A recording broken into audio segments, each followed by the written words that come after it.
Estimado aprendiz, bienvenido a la sesión en línea programada para el día de hoy. Ingresamos entonces a través de aplicación de normas tributarias en la micro y pequeña empresa. Nos dirigimos al contenido del curso. En contenido del curso vamos hasta proyecto y en proyecto nos ubicamos en actividades de aprendizaje. En las actividades de aprendizaje vamos a ir directamente a la actividad 3, en donde tendremos la evidencia correspondiente. Para ello debo conocer la guía de aprendizaje en la actividad 3 que corresponde a las actividades. Vamos a descargar la guía y en la guía vamos a encontrar la actividad AA3, ¿listo? Que corresponde a un trabajo escrito sobre un caso de estudio de sanciones tributarias. Es importante leer el material, la micro y pequeña empresa y el régimen sancionatorio, que lo vamos a ver más adelante. ¿Cómo va a desarrollar la evidencia? Debe escoger un caso para estudio de una micro o pequeña empresa de cualquier sector económico. Debe explicar su razón de ser, los servicios que presta, el tamaño en cuanto a número de empleados y determina los impuestos que estaría obligado a cumplir. Seguidamente, en otra parte, describe una sanción tributaria que le acarreó a la empresa por incumplir alguna obligación. Debe mencionarla, la sanción, ¿cierto? La obligación que debía cumplir y proponer una solución para evitar reincidir. Y por último, lo plasma en un informe que contenga portada, introducción, objetivos, caso de estudio, impuestos, sanción tributaria, conclusiones y bibliografía. Entonces, un trabajo escrito que debe enviar a través del enlace de evidencias. Componente, el régimen sancionatorio, vamos a ver el material. Entramos al componente formativo de la micro y pequeña empresa y el régimen sancionatorio. Le damos clic para acceder al recurso educativo. Y como el otro recurso educativo, vamos a darle ver más.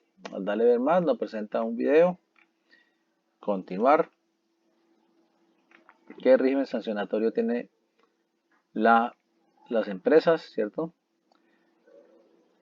Son las sanciones que se fijan para todos aquellos contribuyentes u obligados a declarar o a reportar información, entre otras responsabilidades fiscales, que en caso de que estos sectores del sistema incurran en una infracción a la norma serán penalizados o sancionados.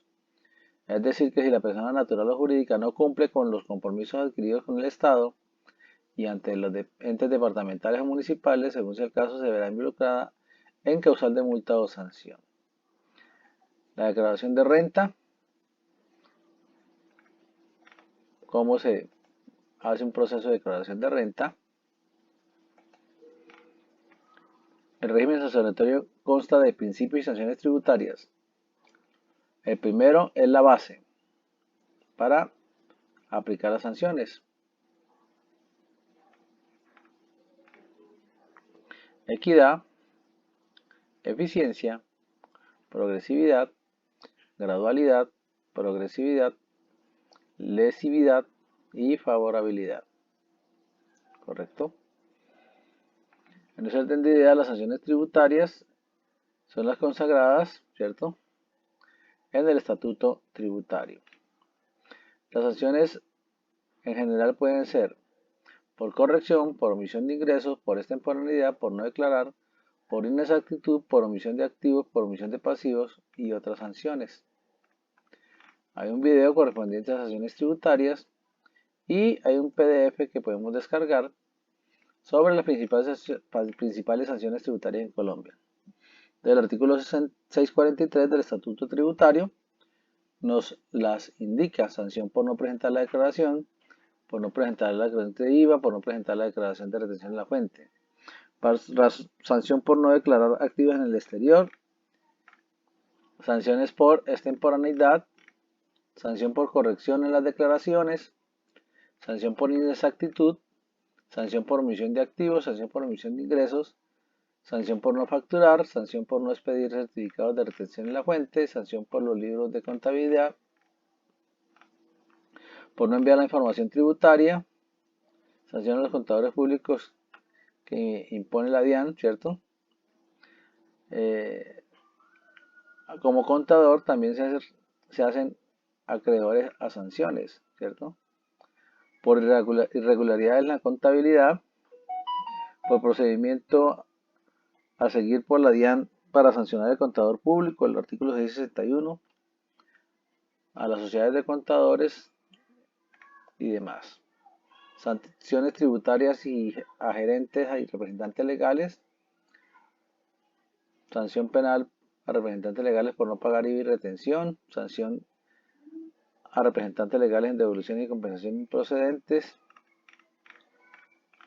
Esas serían las sanciones que deben tener en cuenta para desarrollar el trabajo. Entonces, ¿cuáles son las sanciones?